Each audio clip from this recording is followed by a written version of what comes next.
Hello everyone. तो आज हम शुरू करते हैं इकोनॉमी क्लास 9 का chapter number 1 that is story of village Palampur. इससे लास्ट क्लास में हमने डिस्कस कर लिया था बेसिक प्रीलिम्स और मेंस का सिलेबस क्या है। अब हम शुरू करते हैं chapter 1 that is village Palampur. ये जो मैंने बोर्ड पे लिखा है ये कंप्लीट इसकी समरी है। हर एक चीज तो यहाँ पर डेफिनेशन लिखना तो ठीक नहीं है एग्जाम पॉइंट ऑफ व्यू से, क्योंकि अभी स्कूल के एग्जाम तो है नहीं, ये कॉम्पिटिटिव एग्जाम है। तो कंप्लीट शॉर्ट नोट्स मैंने बना दिए।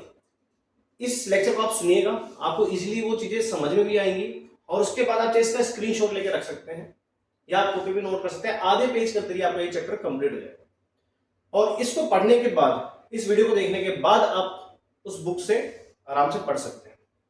वैसे बुक खरीदने की जरूरत है नहीं, आप एनसीईआरटी की साइट पे जाएंगे, फ्रीली अवेलेबल है। चलिए शुरू करते हैं। देखिए इस चैप्टर में बेसिकली हमें दो टाइप की एक्टिविटीज समझा रखी है। पहली है कौन सी, फार्म एक्टिविटीज, और दूसरी है नॉन फार्म एक्टिविटीज। अब यहाँ पर एक गांव कंसीडर किया हुआ है पालमपुर, बट अपने को एग्जाम से कोई मतलब नहीं है, कोई नहीं पूछने वाला कि कौन से गांव के बारे में डिस्कस किया। इस चैप्टर में आप पढ़ोगे दो लोगों के बीच में कन्वर्सेशन दे रखी, जैसे तेजपाल सिंह, तो कोई नाम नहीं पूछने वाला। अपने जो काम की चीजें वो हम यहाँ डिस्कस करेंगे। तो दो टाइप की एक्टिविटीज दे रखी, वो हमें पता होनी चाहिए। पहली है क्या, फार्म एक्टिविटीज, दूसरी है नॉन फार्म एक्टिविटीज। नाम से पता लग रहा है फार्म वर्ड मतलब वो फार्मिंग से रिलेटेड है, और फार्मिंग से रिलेटेड मतलब वो किससे रिलेटेड होना चाहिए, एग्रीकल्चर से। और ऐसी एक्टिविटी जो फार्मिंग से थोड़ी सी हटकर है, एग्रीकल्चर रिलेटेड ज्यादा कोई कनेक्शन नहीं है, वो होगी कौन सी, नॉन फार्म एक्टिविटीज। जैसे आप खुद ही कंसिडर कीजिएगा, अगर आप किसी गांव में जाते हो तो वहां पर आपको कुछ दुकानें मिलेंगी, जैसे परचून की दुकान होती है ना, बेसिक जहां आइटम्स मिलते हैं। दूसरा डेयरी, दूध वगैरह जो आइटम मिलते हैं, जो भी दूध है, दही है, छाछ, लस्सी, इस टाइप से।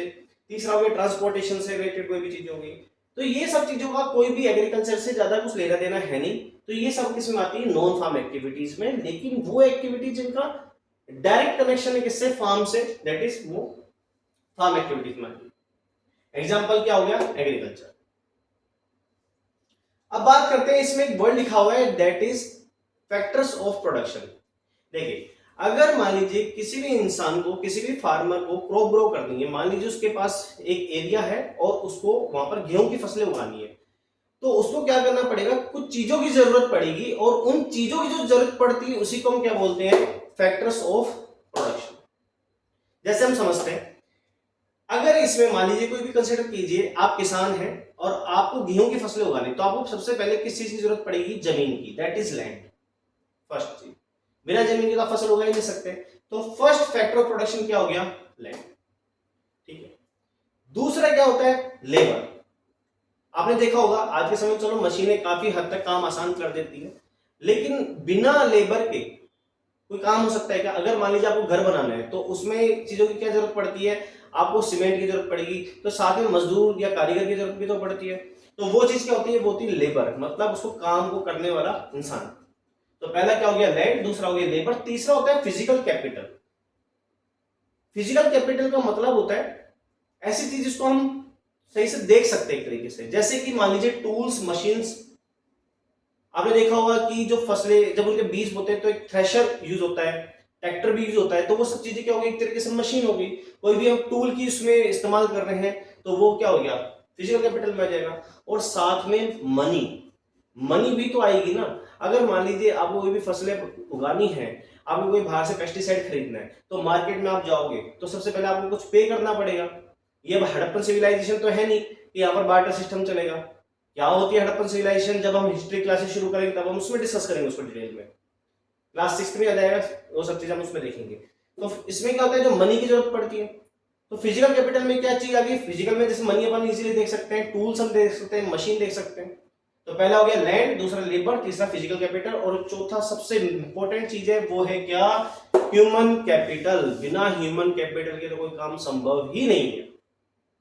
मैं ये वीडियो रिकॉर्ड कर रहा हूं तो यहाँ पर मुझे किसकी चीज जरूरत पड़ेगी, मुझे एक तो मार्कर की जरूरत पड़ेगी, दूसरा जरूरत पड़ेगी इस बोर्ड की, तीसरा जरूरत पड़ेगी उस बुक्स की जिससे मैंने पढ़ाई लिखाई करी, चौथा जरूरत पड़ेगी इस कैमरे की जिससे मैं वीडियो रिकॉर्ड कर रहा हूँ, और पांचवा इस ह्यूमन कैपिटल की। तो बिना ह्यूमन कैपिटल की कोई चीज संभव ही नहीं है।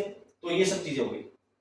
वापस हम देखते हैं फैक्टर्स ऑफ प्रोडक्शन क्या होता है। फैक्टर्स ऑफ प्रोडक्शन उसको कहते हैं जो कोई भी चीज के फॉर्मेशन में, कोई चीज के प्रोडक्शन में हेल्प करे। पहला क्या हो गया, लैंड, दूसरा लेबर, तीसरा फिजिकल कैपिटल और लास्ट वाला ह्यूमन कैपिटल। आई थिंक यहाँ पर आपको कोई दिक्कत नहीं होनी चाहिए। नेक्स्ट हम बात करते हैं, एक वर्ड लिखा हुआ है क्या, लैंड से related, that is fixed capital. Fix capital क्यों कहा है कि देखो जमीन है वो, मान लीजिए आपके पास 2 बीघा जमीन है तो वो तो फिक्स है ना, आप उसको कोई मूव तो कर नहीं सकते हो, इस वजह से क्या है उसमें कोई चेंज आप ज्यादा कर नहीं सकते हो। लेकिन मनी है वो लिक्विड होता है, वो कहीं से कहीं चला जाता है, इस वजह से। 2 वर्ड लिखे हुए बच्चे, बीघा और क्विंटा। ये आपके एनसीईआरटी में एक ब्लू कलर के बॉक्स में ये वर्ड लिखा हुआ है, इसको मैंने यहाँ पर इसलिए लिखा है क्योंकि अगर सिविल सर्विस के आप प्रीवियस ईयर सवाल देखते हो तो वहां पर डायरेक्ट कोई ना कोई टर्मिनोलॉजी से सवाल आया हुआ है। जैसे आप हिस्ट्री, एंशिएंट या मिडिवल हिस्ट्री में आप चले जाते हो तो वहां पर जैसे एक वर्ड पूछा है क्वांगो, वो आप मिडिवल हिस्ट्री में पढ़ते हो। कोतवाल, उससे रिलेटेड सवाल पूछा हुआ, ये टर्मिनोलॉजी जो एनसीईआरटी में दे रखी है और डायरेक्ट उठकर आती है। तीसरा, अगर आप आर्ट एंड कल्चर पढ़ते हो उसमें एक वर्ड लिखा हुआ है कल्याण मंडपा, वो कहाँ का कैरेक्टरिस्टिक है, वो होती है कौन सी, विजयनगरा एम्पायर का। तो ऐसे में पूछा जा सकता है कि बीघा क्विंटल ये क्या चीज है, एक तरीके से ये किसी चीज को, लैंड को मेजर करने का तरीका है। जैसे अपन आज में बोलते हैं आपके पास कितनी जमीन, बोलते हैं 20 बीघा जमीन पड़ी हुई है, ऐसे। तीसरा एक वर्ड लिखा हुआ है बच्चे, मल्टीपल क्रॉपिंग। मल्टीपल क्रॉपिंग का मतलब ये होता है कि एक जमीन है मेरे पास, इस पर मैंने एक ही मतलब अलग अलग समय पे डिफरेंट डिफरेंट टाइप की मैंने क्रॉप्स ग्रो कर दी। जैसे इस सीजन में मैंने क्या करा, मैंने गेहूं उगा दिया, अगले सीजन पे इसी जमीन पे मैं बाजरा भी उगा रहा हूँ, फिर कोई और फसल, ऐसे मैंने 8-10 फसलें उगा दी। उसको हम क्या बोलते हैं, मल्टीपल क्रॉपिंग कहते हैं। इसके फायदे क्या होता है, नुकसान क्या होता है, वो यहाँ का टॉपिक नहीं है, वो है ज्योग्राफी का टॉपिक। जब हम ज्योग्राफी लेक्चर शुरू करेंगे वहां डिस्कस करेंगे।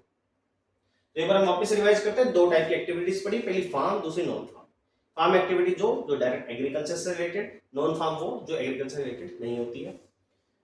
फैक्टर्स ऑफ प्रोडक्शन देखें, पहला कौन सा होता है, लैंड, फिर labour, physical capital, human capital. इसमें कोई भी दिक्कत हो कमेंट सेक्शन में पूछ सकते हैं। आगे बढ़ते हैं। अब देखिए, जब कोई चीज की पूर्ति हो नहीं पाती है, देखो आपको भी पता है कि हमारा देश 200 साल तक गुलाम था, 1947 में जाकर हमारा देश आजाद हुआ था। उसी टाइम क्या हुआ था कि हमारे देश की पॉपुलेशन भी बहुत ज्यादा थी, एक तरीके से ना कोई साइंटिफिक टेक्नोलॉजी डेवलप थी, भुखमरी वैसे थी, इतना डेवलपमेंट था नहीं, जमीन भी इतनी बंजर हो चुकी थी। क्योंकि याद करो इंडिगो रिवोल्यूशन जो हम मॉडर्न हिस्ट्री में पढ़ने वाले हैं, उसके कारण हमारी जो भी जमीन थी वो सारी की सारी बंजर हो चुकी थी। तो इतनी सफिशिएंट अमाउंट में फूड अवेलेबल नहीं था ताकि लोगों को कंज्यूम करवाया जा सके। तो उसी टाइम पर एक रिवॉल्यूशन हुआ था और इस रिवॉल्यूशन का नाम क्या है, ग्रीन रिवॉल्यूशन। और वो कब हुआ था, 1960 में। आपको एक छोटा सा सवाल है, फादर ऑफ ग्रीन रिवॉल्यूशन किसको कहा जाता है, वो आप कमेंट सेक्शन में बता सकते हैं। तो ग्रीन रिवॉल्यूशन में क्या हुआ, use of high yielding variety seeds, मतलब वहां पर कुछ ऐसे सीड्स का यूज किया जो कि नॉर्मल अमाउंट में जो क्रॉप्स ग्रो हो रही थी उससे कहीं ज्यादा अमाउंट में वो प्रोडक्शन कर रहे थे। तो इसको हम क्या बोलते हैं, ग्रीन रिवॉल्यूशन। साथ में ही क्या चीजें पिक्चर में आई थी, chemical fertilizers, pesticides. Fertilizer pesticide आपने बेसिक सुने ही होंगे, वही चीजें जो मार्केट में सुनते हैं वही चीजें। इसके कारण क्या होता है, जो भी बैक्टीरिया होते हैं या कोई भी माइक्रोब्स होते हैं, माइक्रो ऑर्गेनिजम्स होते हैं, उनको मार देता है। तो ग्रीन रिवॉल्यूशन का मोटा मोटा बेनिफिट हुआ कि प्रोडक्शन का लेवल एकदम से स्पाइक किया और उस कारण से क्या हुआ, प्रोडक्शन बढ़ा तो लोगों के हाथ में, लोगों के थाली के अंदर भोजन आया। लेकिन आप जानते हो कोई भी चीज एकदम पॉजिटिव नहीं होती, कुछ ना कुछ नेगेटिव उसके साथ चलती है। तो वही हमें देखने को मिलेगी, नेगेटिव्स क्या थे, लैंड फर्टिलिटी कम हो गई क्योंकि हमने किसको यूज किया, केमिकल फर्टिलाइजर पेस्टिसाइड्स। जमीन जो है वो अपनी फर्टिलिटी रिड्यूस होने लगी क्योंकि वहां पर हम डायरेक्ट केमिकल्स को यूज करने के लग रहे हैं। और जमीन के लिए बढ़िया चीज क्या होती है, बढ़िया चीज होती है ऑर्गेनिक जो फर्टिलाइजर्स होते हैं, जो घर में से एक किचन वेस्ट निकलता है वो अच्छा होता है। लेकिन हम यहाँ पर डायरेक्ट केमिकल्स को यूज कर रहे हैं, वो जमीन की फर्टिलिटी को काफी हद तक रिड्यूस कर देता है। कैसे कर देता है, वो क्या करता है, सॉइल की पीएच में फेरबदल कर देता है। एक क्रॉप को ग्रो होने के लिए एक पर्टिकुलर अमाउंट की पीएच चाहिए, इस क्रॉप ये क्या करते हैं, ये उस पीएच को बहुत ज्यादा एसिडिक कर देंगे, तो नुकसान करेगा। दूसरा, ग्राउंड वाटर रिड्यूस हो गया। ट्यूबवेल, आपने सुना होगा खेतों के अंदर ट्यूबवेल यूज होता है, वो इतने अमाउंट में पानी फेंकता है बाहर की तरफ कि ग्राउंड लेवल बहुत सीवियर लेवल पर डिप्लीट होने लगा। उस कारण से क्या हुआ, पानी की कमी आने लगी।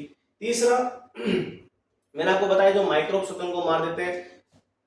एक छोटा सा एग्जांपल सुनो, आप जब आप बीमार होते हो तो डॉक्टर के पास जाते हो, डॉक्टर भी एंटीबायोटिक्स का सबसे लो लेवल आपको देता है क्योंकि आपके एलिमेंट्री कैनाल में भी एक बैक्टीरिया होता है ई कोलाई, वो होता तो बेनिफिशियल है लेकिन आप एंटीबायोटिक्स खा रहे हो मतलब वो उन माइक्रोब्स को भी मार देगा। तो जो काम की चीज थी, जैसे आप जानते हो अर्थवॉर्म को फार्मर्स फ्रेंड कहा जाता है, लेकिन इन फर्टिलाइजर्स पेस्टिसाइड की वजह से वो अर्थवॉर्म भी मर जाते हैं। और उनके मरने की वजह से क्या होता है, जो अर्थवॉर्म क्या करते हैं, सोइल के अंदर जाते हैं फिर बाहर आते हैं, अंदर जाते हैं फिर बाहर आते हैं। उसके कारण क्या होता है, सोइल या फसलों तक आराम से ऑक्सीजन और वाटर पहुंच पाता है। लेकिन अब जब माइक्रोब्स मर गए तो वो भी नुकसान वाली बात हुई। तो कुछ फायदे थे तो कुछ नुकसान भी हमें देखने को मिले। इसके बाद ये छोटा सा टर्म्स है मनी लैंडर्स। क्या होता है, क्या होता है, देखो हम वैसे तो चैप्टर कंप्लीट हो चुका है, इसमें बेसिक जो समझने की थी वो यही सब चीजें थी। आप इनको समझ के बाद चैप्टर रीड कीजिएगा, आपको आसानी से समझ में आ जाएगा। देखिए, जब किसी किसान के पास पैसे होते नहीं है, आप खुद इमेजिन करके देखो, एक किसान है, उसकी एक वाइफ होगी और उसके मान लीजिए 4 बच्चे, और अगर ऐसी कंडीशन है, सेम ऐसी कंडीशन है, उसके पास पर्टिकुलर अमाउंट की जमीन है, वहां उसने फसलें ग्रो की और गलती से मान लीजिए जोर से बारिश आने लगी, उसकी सारी फसलें खत्म। अब उसने जो भी मान लीजिए बैंक से लोन ले रखा था, वो तो उसका लोन एक तरह से कर्जे के रूप में हो गया। वो पहले ही कंडीशन खराब, उसके बाद लोन, अब उस पर इंटरेस्ट जुड़ रहा है। ये चीज होती है। तो क्या होता है, क्या तो फार्मर सुसाइड करता है, इस पे काफी मूवीज भी बनी है, वो आप देख सकते हो। या फार्मर क्या करता है, उस चीज को थोड़ा ठीक करने के लिए किसी मनी लेंडर के पास जाता है। मनी लेंडर क्या करते हैं, उस चीज का फायदा उठा के उस पर और ज्यादा इंटरेस्ट रेट लगाते हैं। मान लीजिए बैंक 2% लगा रहा है, तो मनी लेंडर को ये बात पता है कि भाई अभी मजबूरी है, तो उस पर 10% लगाएगा, 12%। तो वैसे रिकवर नहीं हो पाता। तो इसलिए क्या होता है, फार्मर्स को लोन को रिपे करने में बहुत दिक्कत आती है। कुछ फार्मर्स कर देते हैं, लेकिन मोस्ट ऑफ द न्यूज आप सुनते हो कि फार्मर्स ने इस वाली कंट्री के अंदर, इस वाली स्टेट के अंदर आत्महत्या कर ली, वो इसी वजह से होती है मोस्ट ऑफ द टाइम। तो ये चैप्टर यहीं पर खत्म होता है। एक बार हम फटाफट से इसको रिवाइज करते हैं। पहले हमने देखा एक्टिविटीज के बारे में, farm, non farm, agriculture related वाली farm activities, non agriculture related non farm. फिर हम देखा फैक्टर्स ऑफ प्रोडक्शन, मतलब जैसे कि हम क्रॉप को ग्रो कर रहे हैं, उससे रिलेटेड क्या क्या चीज की रिक्वायरमेंट हुई, वो हमने देखा। Land, labour, physical capital, human capital. उसके बाद हमने देखा ग्रीन रेवोल्यूशन की रिक्वायरमेंट क्यों पड़ी, उसके फायदे क्या थे, नुकसान क्या थे, और फाइनली हमने देखा थोड़ा बहुत मनी लेंडर। इससे रिलेटेड और कोई भी डाउट है आप कमेंट सेक्शन में पूछेगा। नेक्स्ट क्लास में हम चैप्टर नंबर 2 शुरू करेंगे, that is people as resource. यहां तक इतना ही। Thank you.